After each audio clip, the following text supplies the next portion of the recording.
Good morning! It's Cadence and welcome back to my YouTube channel. Don't come for me. I know posting day is supposed to be Sundays. You guys are going to be seeing this on a Monday because I did film this entire video and edit this entire video already. I just hated the outcome of it and I felt like I could do a little bit better. And I'd rather give you guys content a day later rather than give you content day of. It's just not the quality or the standard it needs to be, okay? So today, ladies and gents, we're gonna talk all things social media, how to be an influencer, how I started social media, answering your guys' questions. For the first section of this video, I'm gonna answer all of your guys' questions in regards to influencing. And then the second part of this video is gonna be for my girlies who want to be an influencer, and this is just kind of my guide on how to start. I'm actually really excited to make this video, and I feel like a lot of these tips are things that would have helped me whenever I started my influencer journey. So we're gonna get into it. I need you to knock it off, mommy's working. The first question I got asked was, how did I start? And for those of you who don't know, I actually started this YouTube channel back in middle school. So I guess you could say that's where I kind of started. I started posting on TikTok in August of 2022, and then I started taking TikTok seriously probably this time last year. So it's been about a year of me doing social media seriously. I realized that it was actually something I wanted to do, and then I took it more seriously, started creating better content, videos started blowing up, I started gaining followers. So that's just kind of how everything started for me. What made you want to start? I have had a love for content and social media, obviously, like I said, since middle school. It's something I wanted to do back in middle school. I just didn't have the confidence to do it, and I was just a very insecure kid, so it was not the right timing. I've always been a very, very creative person. I took AP art in high school. I've done photography. I've done filmmaking. I've written books. I've written poetry. Literally anything creative you can think of, I have probably done it. I've always just been a very creative person. I express myself through my creativity. Not only does doing social media express my creativity, but I can talk about things I want to talk about. I can play with videography. Videography, is that the... I don't know if I'm pronouncing that right. Like, it's just expressing so many sides of myself. I can express my feelings while filming a Get Ready With Me, while also doing my makeup, which makeup is very therapeutic and it's very expressive for me. It just kind of combines all of my passions and dreams into one thing, and I like the fact that I get to be my own boss. I get to film when I want to film. I get to post when I want to post. And it's really cool too that I can get paid from posting and posting about things I like and things I like talking about. So for me, it really starts from passion. It also has just been like a dream of mine. I don't know where it necessarily came from, but it's just something I've always wanted to do. So I feel like that in the end is what made me want to start. How do you balance content creation and school? Honestly, I don't. And I try my best to balance, but the best way I've learned for me to balance is at the very beginning of the week, I will plan out my entire schedule in my planner, from what time I'm working out, from what classes I have that day, to what homework assignments I'm going to do that day, to what I'm going to film that day. And at the beginning of a week, I will write out a list of all the videos I want to film, everything that I want to film. I actively consume social media. I'm also taking inspiration for social media, and anytime I have a video idea, I'll write it down. And then as I'm planning out my week, I will plan what videos I'm going to film on what days. At the very least, I have one completely free day to myself. Those are the days I get really, really content heavy. Those days I will get anywhere from 3 to 8 videos done, just depending on how many video ideas I have for the week and my just productivity in general. For me, organization and a plan is the best way for me to balance content in school, because last year, whenever I was trying to take social media seriously and I was also in school, I had the hardest time balancing school and social media. School is obviously still a priority to me, so I have to just find time to do both, which is why a planner works out really, really well for me. How do you get past worrying what other people are thinking? Girl, definitely understand the worrying what other people are thinking part, and whenever I started posting, the only thing I would think about is, oh my gosh, like what if kids from high school see this? Like, what if that girl who bullied me back in like 9th grade sees this? Like, thinking about all the group chats I'm going to be sent to. People are going to be texting, making fun of me. But at the end of the day, I feel like if you want to do something, you can't let people and other people's opinions stop you from what you want to do. If I want to be an influencer, if I want to do social media, I might as well do social media, because the girls who don't like me, the guys who don't like me, the people who make fun of me, they're not going to like me regardless whether I'm doing social media or not. So I might as well do what I want to do, make myself happy, because screw other people. It's definitely a mental challenge, especially when you first start, but I feel like once you kind of get the ball rolling, you kind of forget about other people because you're so focused on achieving your own goals. Trust me, I completely understand how embarrassing it is to let other people know that you're trying to be an influencer. Most people in your life probably follow your social media, and in order to be an influencer, you have to post on your social media like an influencer. So it's not something you can really like hide, if that makes sense. It's definitely a little bit different, and it's definitely a little bit of a vulnerable feeling. But in the end, as long as you put the work in, as long as you're producing good content, you're gonna thrive, you're gonna succeed. So I understand it's definitely intimidating, but if you want to do it, definitely go for it. It's so worth it in the end. How to get more paid collabs and how to negotiate. Okay, I do not do social media for money. I have 3 streams of income. Social media is just one of them. Like I said, it's a passion of mine. I do it for fun. Obviously, I would love to get it completely monetized where I can make a living off of it, but I'm not there yet. I kind of let brands deal with that, whether it's paid or gifted. Whenever I reach out to a brand, if I do, then I will ask specifically about paid collabs, and then if they come back with a gifted collab, I'm totally cool with that too. Don't really have advice for this because I feel like I don't do a lot of the reaching out anymore whenever it comes to brands and paid stuff. Whenever it comes to negotiating, whenever a brand asks me for my rates, I always overshoot the numbers. Let's say a brand reaches out to me and they're like, hey, we want a 30-second video dedicated to like this product. We want you to talk about this, this, and this. Okay, cool. And they're like, what are your rates? Let's say I typically get paid for a 30-second video around like $1,500. I'm gonna say, oh, I typically charge $2,000. Worst case, they say, oh, sorry, like we're only willing to give you like $1,500. We're only willing to give you $1,000. Okay, cool, still an extra $1,000 in my pocket. But best case, they say yes, and then I get $2,000. So my just recommendation whenever a brand asks you for your rates is always overshoot it. It's kind of in the same line of just knowing your worth. Do you ever reach out to go to brand events, or do you just get invited? I feel like a lot of the times that I'm aware there's a brand event happening, it's either day of or after the brand event actually happens. So I've never reached out to a brand to go to a brand event. The follow-up question for this was, for events, is it easier to get invited because of the state you live in? I'm gonna say yes, and here's why. A lot of events tend to happen in LA, New York, maybe Miami, maybe Texas, but I feel like always major cities, and I feel like especially LA and New York are like the 2 hotspots for influencer events. I live in San Diego, which is really close to LA, so I feel like I get invited to more because I'm really close. What motivates you to keep posting? I love this. I want to do this full time. I would love for this to be my full-time job. I would love to do this for a living. So I feel like that is what motivates me to keep posting. But for me, worst case, if I never get to the level of success that I want to be with social media, then at the end of the day, my life is documented.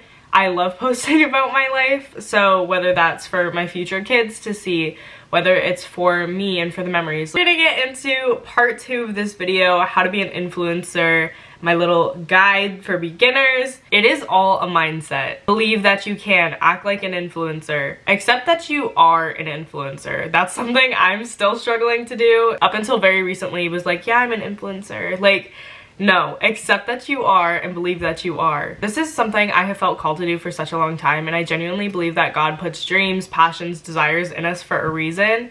I wouldn't have had this desire for so long to do social media unless it was something I was meant to do, if that makes sense. The most important thing I think everyone needs to learn is that everything in terms of social media is a mindset. Second, ladies and gents, camera presence, okay? You have to be yourself, you have to be authentic, and you have to have your own personality. You also have to have camera confidence, which is something that I feel like a lot of people don't talk about. They talk about having a personality, but you have to be confident behind a camera as well. I'm gonna show you 2 different clips of Get Ready With Me's. These are gonna be roughly a year apart, and the difference between these 2 videos is just so wild to me. Insert clip. Welcome to my makeup tutorial. The most important part of doing your makeup is skincare, so if you want to see how I did my skincare for this video, then check out the previous video. I woke up and I was ready for a beatdown. I woke up an hour early to do my makeup. I think another really important thing when doing social media is asking yourself, who do you want to be?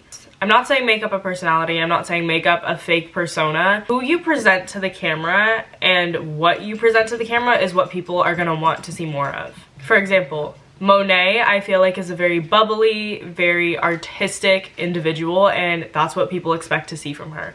There's other creators that have a very chill vibe, a very therapeutic vibe. There's inspirational people. What you post is what people are going to want to consume, especially once you start gaining a following, once videos start doing well, once you start getting that traction. That is exactly what people are going to expect to see from you. I teeter the line between a very energetic and bubbly person and a very just like calm person. I try to do a little bit of both because I never want to be put in one box and have to stay in that box. So I try to do multiple different things, talk about multiple different things, show multiple different sides of my personality. But I feel like most of the time my personality is pretty talkative, pretty energetic, a little bit bubbly. Your personality is so important. There is no one else on this earth who has your personality. Don't get me wrong, there are people who aren't gonna like your personality, and that's fine.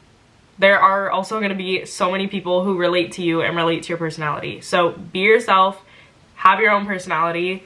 It's huge in this space. Film, take action, post, film, post. I say this all the time, but I genuinely believe that content creation is something that you have to love. Like, you cannot be in this for the money, or else it's so easily to get discouraged, especially when you first start posting. In terms of what to post, pick niches. I always say 2 to 5. Beauty, vlogs, lifestyle, those are like my 3. In terms of beauty, it's always like makeup, hair, skin. And whenever I first started, would write out video ideas underneath those niches. So if I was talking makeup, I'd write Get Ready With Me, product review, unboxing, this. Sometimes I wake up and I'm like, I don't know what I want to film. I can always go back to those lists and I have endless ideas. You also need to find ways to add value. There's so many different types of value. It could be educational, it could be entertainment. As a creator, you just need to think about, how am I adding value to a viewer? I really want to have more of a style like Monet. Monet is definitely my biggest inspiration whenever it comes to social media, because she posts kind of whatever she wants, but she is the niche, and that's kind of how I want my content to be, which is why I always recommend picking multiple niches. Another piece of advice under this topic would be to pick one platform, stick to that platform, grow that platform, and then expand. Once I hit, I want to say like 40,000 followers, that's whenever I decided I was going to start YouTube, because I feel like you have to get into the flow and a rhythm of one app before you can do all 3, all 4. Last piece of advice under like the whole just film would be to be consistent and create quality content. I used to think my content was quality. It was not. Like, I'll show you guys like 2 videos side by side. There's just so many differences, so just do your best to create the best content you possibly can. That's also another reason I say take inspiration from other creators. In terms of editing, I love CapCut. It's free, it's really easy to use. There's so many tutorials on TikTok and YouTube on how to use CapCut. I just really recommend playing around with your editing. I feel like my editing has gotten a lot better within the past year. Brand deals and emailing. I'm trying to focus and he's like not letting me. He's like all my men, they just always come back for more. I'm joking, kind of. First, put your email in your bio. This is literally a game changer. It shows brands that you want brand deals, and it also just makes it easier for any brand trying to reach out to you because it's literally right there. In your bio, show your personality or show what you're posting. Personally, I feel like putting in my bio like makeup, skincare, hair care, like I feel like it's very stale, it's very boring, there's no personality to it. So my bio says my location, San Diego, which is very useful also if a brand is reaching out to you for a brand event because they know your location. Just a girl posting my life, which is what I would consider my social media to be, and then it has my email. Next, tag brands in everything, you guys. Great way to work with a brand is tagging them, and do not create content solely to work with a brand. create organic content. This is a great example. Patrick Ta is on my brands to work with, brands to get PR from, brands to collab with list for this year. I have so many products from Patrick Ta. I have the eyeshadow palettes, I have the bronzer, clearly I have the blush. I love Patrick Ta and I would love to work with them, so I tag them and I genuinely use their products. Like, have they reached out to me yet? No. Do I hope they do? Yes. Everything you do, link it, whether that's LTK, whether that's tagging, whether that's you post something on your story and just casually tag the brand. Always tag, always at, always mention, always link. And then next would be DM or email brands. I love you guys, so I'm going to post my DMing / email template up on the screen right here. I do also have a media kit because certain brands do ask for that. I will also post some photos of my media kit like over here somewhere. This really helped me whenever I first started doing social media. I still use my templates and I still reach out to brands every once in a while if there's a brand I really want to work with. Sometimes you're not gonna get a response back, but sometimes you will. Worst case, they say no, and then reach out again whenever you have more followers. I've done that multiple times and that has also worked. Now, I would say most of my PR or most of my collabs are from brands reaching out to me, but in the beginning, definitely reach out to them, email, DM, do whatever it is you gotta do. There's also a couple apps where you can get brand deals. Skeepers is one of them. I believe it might be called Creators or something else now, but Skeepers is a great one. Aspire IQ. Those are the two that I can think of off the top of my head. But you can always go on TikTok and look up influencer like platforms. My last piece of advice, do not track numbers. Comparison is the thief of joy, okay y'all? That applies to literally everything in life. Remember whenever I first started, I would get so discouraged. I would compare myself to every creator I saw, and I really did not start thriving on social media until I stopped worrying about the numbers and just started worrying about the content I was producing and the quality of the content I was producing. Do your best not to compare yourself to other creators. Something that really sticks with me and something I tell myself almost on a daily basis is that God had 12 followers and he did a lot with that. And just remember that influencing is an art. You cannot do this for the money. It's a lot of hard work. There's a lot of ups, a lot of downs. I've had to take breaks. I've gone through patches where I was so discouraged. I didn't want to film anything. My energy was low. My vibrations were low. Just everything was low. And I've also had super high highs. Honestly, in between a little bit of a low and a high right now, the past like 2 weeks has been really rough for me in terms of creating content just because my schedule has been so insanely chaotic. But this week I have 2 brand events. I have a brand event with Charlotte Tilbury. I have a brand event with Glow Recipe. And then in a couple weeks I have one with Philosophy. I feel like I'm finally getting back in the groove of creating. So just remember that there are highs, there are lows. Not all of influencing is glamorous. There are times I have to wake up at 6 in the morning to film content before my 14-hour day. Not everything you see on social media is real, obviously, but if it's something you want to do, go for it. I have absolutely no regrets. It has changed my life in so many ways. And I'm just really grateful that I get to do this, whether that's for fun or whether that is potentially my future job. I love y'all. I really hope that this video helped you guys. And if you have any questions, feel free and leave them in the comments. I will either respond or we can always do a part 2 if you guys like this video. So yeah, just let me know. I love you guys and I will see you next week. Bye!